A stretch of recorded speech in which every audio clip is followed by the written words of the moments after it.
दोस्तों वैसे तो आपने देखा है कि गोदी मीडिया से जब जब ये पूछा जाए कि आपके पास ये एग्जिट पोल के आंकड़े कहां से आए, गलत साबित होंगे, तो क्या कहते हैं, ये हमारे नहीं थे, ये फलानी एजेंसी ने किए थे।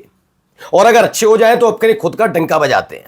लेकिन आज आपका अपना चैनल पूरी जिम्मेदारी के साथ जो हमने एआईएमआईएम का पूरा सर्वे एग्जिट पोल दिखाया था उसके सबूत लेकर आया। जी हां, जिससे आप भी समझ जाएं कि आखिरकार हमने ये क्यों एग्जिट पोल पर कहा कि एआईएमआईएम को प्लस को 19 से 20 सीटें मिलने जा रही है। यानी एआईएमआईएम का जो मोर्चा है उसे 19 से 20 सीटें जीतने जा रहा है। अकेले एआईएमआईएम तकरीबन 12 से 13 सीटों पर है, जबकि 15 सीटों पर उन्होंने चुनाव लड़ा। 12 सीटें, जी हां, ऐतिहासिक सीटें होंगी इस बार, पिछले से दुगने से भी दो ज्यादा। जी, आज वही सारी चीजें दिखाऊंगा। मसला सिर्फ ये बार नहीं है, मसला ये भी दिखाऊंगा कि जो बात मैंने चुनावों से पहले भी कही थी वो सच साबित हो रही है। दरअसल आरजेडी की तरफ से जिस तरीके से बातें रखी गई और उसके पहले असदुद्दीन ओवैसी की पार्टी की तरफ से कहा गया कि उप मुख्यमंत्री एक मुसलमान क्यों नहीं, उसने एक ऐसा चक्रव्यूह खड़ा किया, या यूं कहा जाए एक समीकरण ऐसा पलटा कि आखिरकार आरजेडी को भी ये कहना पड़ा कि हमारे पास भी मुस्लिम चेहरे हैं। अब उस मुस्लिम चेहरे की पूछ बहुत हो रही है, लेकिन कहा जा रहा है कि धन्यवाद तो एक बार ओवैसी साहब को उसको कहना चाहिए। अगर ओवैसी साहब ये मुद्दा ना उठाते तो कोई पूछता क्या, कौन है, क्या है। एक एक सीट का आंकड़ा जरा आप देखते चलिएगा। एआईएमआईएम जिन 15 सीटों पर लड़ी, क्यों कहा जा रहा है कि आखिरकार वो 12 सीटें जीत सकती है, चीजें दिखाने जा रहा हूं। नमस्कार, मैं हूं प्रज्वल गौतम और आप देख रहे हैं टाइम्स एक्सप्रेस। सबसे पहले यह आंकड़ा ही आपको दिखा देता हूं। यह आंकड़ा अपने आप में बहुत महत्वपूर्ण है। यह आंकड़ा इस लिहाज से और महत्वपूर्ण हो जाता है दोस्तों, जब सीटों के बारे में हमने आपको बताया। तो अमौर सीट यानी अख्तरुल ईमान जो ईमान है, अख्तरुल ईमान जो है एआईएमआईएम के प्रदेश अध्यक्ष हैं बिहार में, जहां से उन्होंने अमौर से चुनाव लड़ा, वहां पर 71.41% वोटिंग हुई है।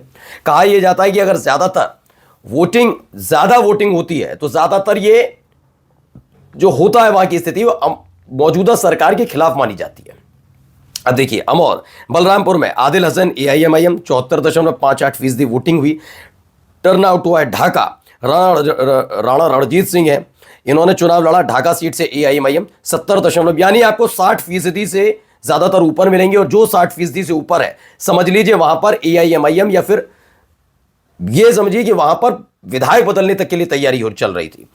अमौर में बता दिया, ढाका में 70.51% है राणा रणजीत सिंह की। नरकटिया में शमीमुल हक है एआईएमआईएम के, वहां पर 72.19% हुई। जोकीहाट की बात करते हैं, मुर्शीद आलम, जोकीहाट के बारे में तो खुद ही देश की गोदी मीडिया ने बता दिया था, नहीं भैया जोकीहाट में तो हालत यह है कि चुनाव तो जाएगा एआईएमआईएम के खाते में जाएगी, बता दिया गया था। तो 69.20% है, इसीलिए कांटे की टक्कर कहा जा रहा था। बहादुरगंज तौसीफ आलम है, 72.45% वोटिंग। ठाकुरगंज में जहां से गुलाम हसनैन एआईएमआईएम के प्रत्याशी 77.98% है, तकरीबन 78%। ठाकुरगंज से गुलाम हसनैन हो गए। किशनगंज से शम्स आगाज एआईएमआईएम के 78.52%।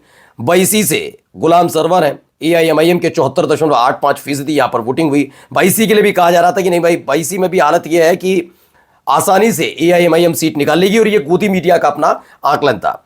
शेरघाटी से शान अली एआईएमआईएम के 70.79%। नाथनगर मोहम्मद इस्माइल एआईएमआईएम के हैं 68.44%। सिकंदरा से मनोज कुमार हैं एआईएमआईएम के 63.93%। नवादा से नसीमा खातून है 53.65%। यहां नवादा वाली सीट पर थोड़ा संशय बरकरार नजर आ रहा है कि हो सकता है कि नवादा वाली सीट पर कहानी अटक जाए। यह एक माना जा रहा है कि यह कहानी यहां पर अटक सकती है।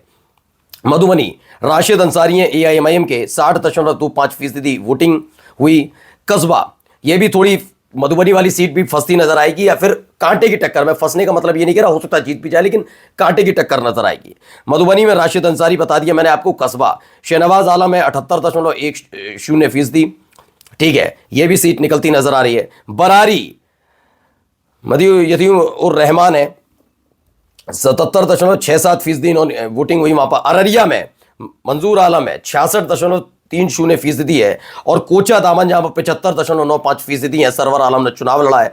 ये सरवर आलम वाली जो सीट है ये भी एक निकलती हुई नजर आ रही है। कोचा दामन के लिए तो मैं पहले से ही आपसे कह रहा हूं, कोचा दामन में जो स्थिति है एआईएमआईएम की सबसे मजबूत नजर आती है कोचा दामन में। स्पेशली मैं कोचा दामन का जिक्र बार बार भी कर चुका हूं, पहले भी कर चुका हूं और अब भी कर रहा हूं।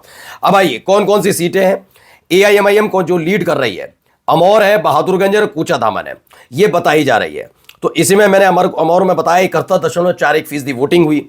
फिर बहादुरगंज का जो जिक्र हमने किया था कि बहादुरगंज में भी ठीक ठाक स्थिति में है, तो बहादुरगंज से तौसीफ आलम है, यहां पर भी देखिए 72.45% वोटिंग हुई है। कोचा दामन 75.95% जहां सरवर आलम मैदान में ये लीड में है, यानी कि माना जा रहा है कि यहां पर जीतते हैं।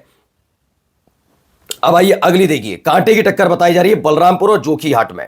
देखिए यहां पर आप समझ जाएंगे जोकीहाट और बलरामपुर में क्यों कहा जा रहा है। तो बलरामपुर में अगर आप इसी लिस्ट में जाकर देखेंगे तो बलरामपुर में 74.58% है आदिल हसन की, और जोकीहाट के लिए बताया जाए 69.20%, यहां पर यह माना जा रहा है। लेकिन नहीं, किशनगंज, ढाका और पैसी ठाकुरगंज, यहां पर त्रिकोणीय मुकाबले में चमत्कार एआईएमआईएम के साथ है। ये कहा जा रहा है कि भैया त्रिकोणीय मुकाबला होगा, क्योंकि मसला बहुत सारी चीजों पर टिका हुआ था। एआईएमआईएम के विरोध में आरजेडी ने अपना प्रत्याशी यहां से उतारा था ढाका से, और इसको लेकर आपको याद होगा जो शायर है वो वहां पर पहुंचे थे, कांग्रेस के नेता भी है, कांग्रेस के सांसद भी हैं, वो वहां पर जाकर माहौल बना रहे थे। तो ये 4 सीटें बताई जा रही हैं, यहां टिक सकता है। और यहां पर देखिए प्राणपुर, कस्बा, गोपालगंज, मुंगेर और महुआ, ये बताया जा रहा है वोट प्रतिशत जो है वो 15 से 25% के आसपास रहेगा, यहां पर वोट करेंगे। यानी आप अगर इसमें से 15 भी सीटें ये कह रहे हैं तो 10 सीटें सीधे सीधे इनके हिसाब से लेकर जा रहे हैं, है ना। अब आइए एक चेहरा, मैं पहले चेहरा आपको दिखा दूं, चेहरा भी दिखाना बहुत जरूरी है। चेहरे को शायद आपने हाल ही में बहुत ज्यादा लाइमलाइट में देखा होगा। ये चेहरा अचानक से लाइमलाइट में क्यों आया, उसकी भी वजह है। उसकी वजह क्या है लाइमलाइट में आने की वजह, मैं पहले बता देता हूं। दरअसल आपने देखा कि जब असदुद्दीन ओवैसी ने मोर्चा खोला और असदुद्दीन ओवैसी ने एक बात उठाई, सिर्फ एक बात थी कि मुस्लिम व्यक्ति उप मुख्यमंत्री क्यों नहीं। जब यह कहा कि मुस्लिम व्यक्ति उप मुख्यमंत्री क्यों नहीं, तो काफी कुछ समीकरण बदलते नजर आए थे। तब आरजेडी को, चूंकि तब तक आरजेडी की तरफ से प्रेस कॉन्फ्रेंस, महागठबंधन की तरफ से प्रेस कॉन्फ्रेंस हुई थी, उस प्रेस कॉन्फ्रेंस में यह कहा जाने लगा था कि भैया ये जो हमारे साथ वाले हैं मुकेश सहनी, वो उप मुख्यमंत्री बनेंगे, तेजस्वी यादव चेहरा है, और दूसरे उप मुख्यमंत्री भी पिछड़े होंगे। यानी आपने जब अपनी प्रेस कॉन्फ्रेंस में आधिकारिक तौर पर कहा तो उसे पलट नहीं सकते। फिर ये कहा जाता ओवैसी के दबाव में पलटना पड़ा। ऐसे में अब चेहरे दिखाए जा रहे थे, पूछा जा रहा था आपके पास ऐसा कौन सा चेहरा है जिसे देखकर ये माना जाए कि आप भी मुस्लिम हितैषी हैं। तो ये चेहरा निकालकर उन्होंने सामने रखा कि भैया ये देखिए, इनका नाम है शोएब कारी, 2022 से आरजेडी के एमएलसी हैं, और उससे पहले आरजेडी यूथ विंग में एक अहम पद पर रह चुके हैं। खैर इनका ट्रेंडिंग देखना 2025 में अल्लाह के करम से मुमकिन हुआ। सब कुछ था मगर शोहरत नहीं थी। लेकिन जब बिहार चुनाव 2025 में डिप्टी सीएम का ऐलान हुआ तो मुस्लिम समाज ने नाराजगी जताई और एआईएमआईएम ने इस मुद्दे को जोर शोर से उठाया। ये खबर हमने भी दिखाई थी।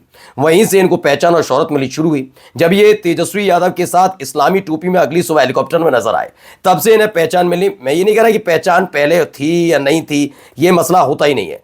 पहचान थी नहीं थी मसला है ही नहीं, पहचान होगी, ये अच्छे नेता होंगे, आरजेडी में काम करते होंगे, लेकिन एक होता ना कि पहचाना जाता है ये कौन व्यक्ति है, कौन व्यक्ति है। असदुद्दीन ओवैसी के साथ 4 नाम आप जानते होंगे, अख्तर उल ईमान है, वैसे बहुत प्रत्याशी लड़ रहे हैं, लेकिन वो मेन फेस नजर आता है। ऐसा क्या मेन फेस आरजेडी का नजर आ रहा था इनके तौर पर। यानी मैंने कहा ना, समीकरण तो बदला। जो कल तक वोट चोरी और तमाम मुद्दों पर लड़ा जा रहा था चुनाव, वो अचानक से मुस्लिम मुख्यमंत्री के नाम पर लड़ा गया, और सब ओवैसी की बदौलत हुआ। नमस्कार।